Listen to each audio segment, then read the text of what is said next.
It's a scorching hot day in Madrid, Spain, and Carlos is hard at work in his Sonic the Hedgehog costume. Despite the grueling heat, Carlos and other workers slogging away in Madrid understand why they must take every opportunity they get, turning the heat into a potential to make money. But the heat and intense sun can quickly wear them down, as the heatwave gripping Spain and much of Europe has taken temperatures to a record-breaking 11 degrees Celsius above seasonal averages. The Spanish government is doing all it can to help those affected by the heat, issuing health warnings, emergency plans from local governments, and the early opening of public pools.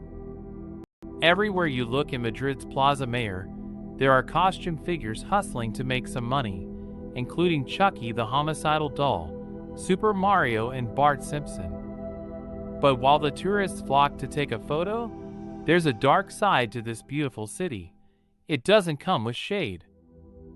The Plaza Mayor's elegant lack of trees has been a blessing and a curse, and Carlos is snapped out of his reverie by the need for photos. He quickly escapes back into Sonic's synthetic skin, which does little to protect him from the relentless heat apart from a woolly hat, and continues on his job. Ruben del Campo from Spain's meteorological agency, EMET, is not surprised at the high temperatures, calling this episode one that fits with what's happening because of climate change. Spain has been victim to many heat waves and forest fires, most recently in June and July 2022. Last July, Jose Antonio Gonzalez, a 60-year-old street sweeper, perished from heat stroke after his shift in temperatures of around 40 degrees Celsius. The problem with Madrid lies in its lack of shade and its infrastructure, which seems stuck in the past, a past where global warming wasn't a factor.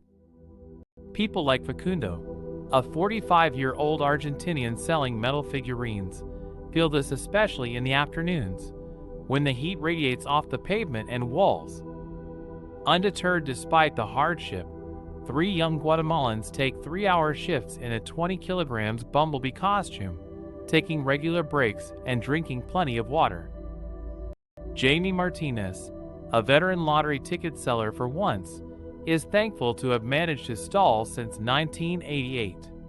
With its shade and tree, Martinez can avoid the heat for most of the day and head home in the early afternoon. His advice holds for locals and tourists alike. Don't come out at the hottest times of the day and use sun protection. Despite record-breaking temps, people like Carlos, Facundo, and the Guatemalans continue to hustle in the heat, but that doesn't mean the heat wave should blind us to the dangers of global warming. When the heat wave passes and the warmth of spring returns, let's take a moment to remember